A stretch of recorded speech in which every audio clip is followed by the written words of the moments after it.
Sir good morning sir. This is KK. ఇవాళ day అయితే 8 అండి. మొత్తం కూడా ది బెస్ట్ అవుట్పుట్ వెళ్తుంది. కాకపోతే ఇవాళ నేను ముందుగా చెప్పేది ఏంటంటే ఏమన్నా అనుకుంటే వెంటనే కనుక బయటికి చెప్పకండి. అవి ఏంటంటే అవ్వకపోతే గిల్టీగా ఫీల్ అవుతాం. ఎందుకంటే ఎగ్జాంపుల్ అది కన్స్ట్రక్షన్ ఆఫీస్ అనుకున్నాము. 3 మంత్స్ వెయిట్ చేసిన తర్వాత సార్ అన్నారు కొద్దిగా ఇవ్వలేమండి అంటున్నారు. అంటే ఇదేంటంటే ఫస్ట్ ఇది ఎందుకు చెప్తున్నానంటే మీరు ఎప్పుడైతే పూర్తిగా ఓకే అది దాంట్లో దిగేటప్పుడు అంటే ఇది ప్రాజెక్ట్ గురించి చెప్తున్నారు సార్, ఆఫీస్ గురించి. అలాగే మనం ఏమన్నా సాధించాలంటే ముందు అది సాధించేసిన తర్వాత అప్పుడు బయటికి రివీల్ చేద్దామండి ఏదైనా టార్గెట్. అంటే ఎగ్జాంపుల్ చెప్తున్నా సార్, ఇవాళ ఒక 10 lakhs సేల్ జనరేట్ చేయాలి అని అనుకుంటే అది చేసిన తర్వాత అందరికీ చెప్పండి. అవ్వక ముందు కనుక ఇంటిమేట్ చేయకండి. అవ్వకపోతే మళ్ళీ కొద్దిగా ఇబ్బంది పడతారు. అలాగా చూసుకోండి. మెయిన్ పాయింట్ అదే. మొత్తం కూడా ఇవాళ జరిగే అన్నీ కూడా మీకు బ్లాక్ ఇస్తారు. Thank you sir. This is KK. ఈ కన్స్ట్రక్షన్ లో ఉన్న కస్టమర్ నా సహోదరులు కన్స్ట్రక్షన్ లో ఉన్న ప్రాజెక్ట్ కోసం అహర్నిశలు కష్టపడి ఎల్లప్పుడూ అప్రమత్తంగా ఉండి రాత్రి పగలు అగ్రిమెంట్ లో ఉన్న ప్రకారం పూర్తి చేస్తామని, అగ్రిమెంట్ లో ఉన్న ప్రకారం పూర్తి చేస్తామని, అగ్రిమెంట్ లో ఉన్న ప్రకారం పూర్తి చేస్తామని, సకాలంలో పూర్తి చేస్తామని దైవ సాక్షిగా ప్రమాణం చేస్తున్నాను. ఇది కేకే సాక్షి.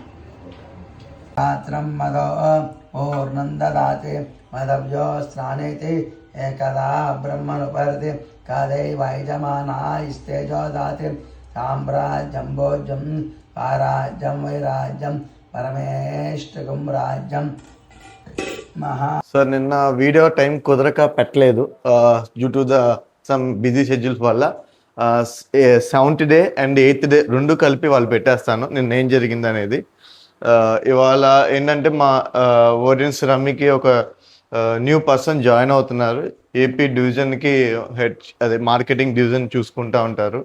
అదొకటిను. ఇవాళ నాకు ఇష్టమైన శివయ్య పూజ చేశాను. అలాగే మా నాన్నగారికి ఏదైతే కార్ అనుకుంటున్నానో అది చూపిస్తున్నానండి మెయిన్. వాస్తవంగా అదొక హ్యాపీనెస్ అండి డాడీకి చూపించడం. అందుకని డాడీ ఎప్పటి నుంచి అడుగుతున్నారు, ఏదో ఒకటి యూస్ చేసుకోరా, కొనుక్కోరా పాపం ఆయన చెప్తారు. నాకేమో సింపుల్గా నాకు ఇలాగే ఏంటంటే శివ దీక్షలో ఉంటాయి కాబట్టి అవన్నీ మేము వాడకూడదు ఆ ఉద్దేశంతో ఆగుతున్నాను. ఇవాళ తీసుకుంటాను. అండ్ మార్కెటింగ్ ఎగ్జిక్యూటివ్ చూపినండి main reason of safety purpose. ఎందుకంటే ఏపీ మొత్తం ఆయన తిరుగుతూ ఉంటారు, దాని ప్రకారం ఆయన్ని మేము రివీల్ చేయము.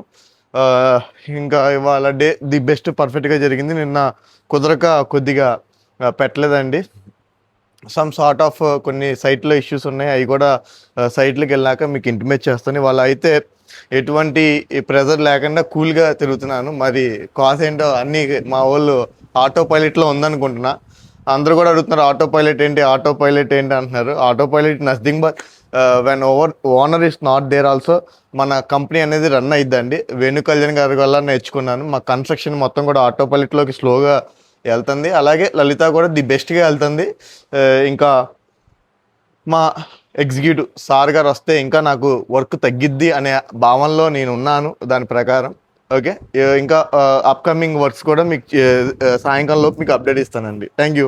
నాకు ఇంకోటి చెప్పాలనిపించింది మెయిన్. సార్ ఏదైనా సరే మనం మంచి చేస్తే మంచి వెనక్కి వస్తుంది, చెడు చేస్తే చెడు వెనక్కి వస్తుంది.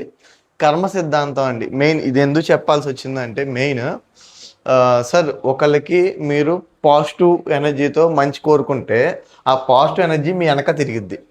అదే కనుక మీరు అతనికి చెడు చేయాలి, ఒకసారి ఒకళ్ళు ఎదుగుతున్నారంటే వాళ్ళ దగ్గర మనం నేర్చుకోవాల్సింది ఏంటి మెయిన్, వీళ్ళు ఎదుగుతున్నారంటే వీళ్ళ దగ్గర సబ్జెక్ట్ ఏదో ఒకటి నేర్చుకొని ఎదగాలనుకోవాలి. కానీ ఇది ఎదుగుతున్నారని అది బాధపడకూడదండి. ఆ బాధ వల్ల మీరేమవుతుంది, దుఃఖంలోకి వెళ్తారు. దుఃఖంలోకి వెళ్తే దుఃఖం అనగానే నెగిటివ్ ఎనర్జీ. కాబట్టి మీరు ఏంటంటే ఒకళ్ళు ఎదుగుతున్నారంటే వాళ్ళ దగ్గర సక్సెస్ పాయింట్స్ చూసుకోండి. అంటే సక్సెస్ వాళ్ళతో ఎందుకు తిరగాలంటే సార్ వాళ్ళు ప్రతిదీ పాయింట్, ఈ ఫాలో అయ్యే పాయింట్ ఏంటి, ఎలా ఎదుగుతున్నారో అని మనం రాసుకుంటే 100% సార్. సార్ నేను వేణు కళ్యాణ్ గారు ఉన్నారు మెయిన్, ఆయన పాయింట్స్ అన్ని నేను ఫిల్టర్ చేసుకొని పెట్టుకుంటున్నా. ఇవాళ నేను ఎందుకు చెప్తున్నానంటే ఒకళ్ళు బాధపడుతున్నారు, ఒకళ్ళు అదే అది కర్మ సిద్ధాంతం. మనం మంచి కోరుకుంటేనే మంచి ఎదురవుతూ ఉంటుంది. ఆటోమేటిక్గా సక్సెస్ అనేది మన నెక్స్ట్ స్టెప్ వస్తుంది sir.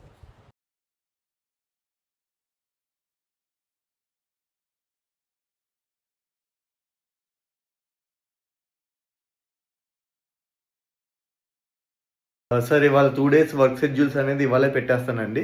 7 and 8 7th day and 8th day ఇవాళే పెట్టేస్తాను. ఇవాళ లాస్ట్‌గా ఏంటంటే పవన్ గారి దగ్గర ఒకళ్ళు అడిగారంట మెయిన్.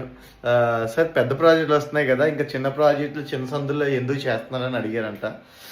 సార్ నాకేమో ఫస్ట్ నుంచి కూడా ఒకటే తెలుసు, చిన్న ప్రాజెక్టులు చిన్న సందులో చేస్తే ఉన్న ఎక్స్పీరియన్స్ పెద్ద ప్రాజెక్టులో రాదండి. ఎందుకంటే ఎంత రాడ్ తేలిపోతామో, ఒక విగ్రహం చేయడానికి ఒక కొండరాయిని సుత్తుతో కొట్టినప్పుడు శిల్పి ఆ కొండరాయిని ఎలా కొడతారో, ఎన్నిసార్లు దెబ్బలు తగిలితే శిల్పం వెంకటేశ్వర స్వామి లాంటి విగ్రహం ఎలా తయారయ్యిద్దో, అలాగే చిన్న ప్రాజెక్టులు చిన్న రోడ్లలో చేసిన దాని తర్వాత మనం పెద్ద ప్రాజెక్టులు అనేది పెద్ద తేలికే అండి. అందుకని నేను పెద్ద ప్రాజెక్టులు చేస్తాను, చిన్న ప్రాజెక్టులు కూడా వచ్చి నేను వదిలిపెట్టను. చిన్న రోడ్లలో మెయిన్ అర్థమైంది కదండి.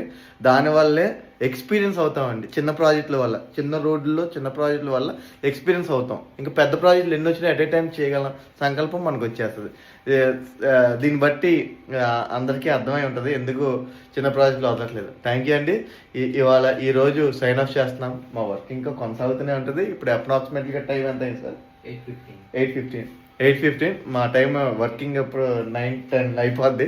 అవంగానే వెళ్ళిపోతాం. Thank you sir. This is KK sign off. Jai Hind.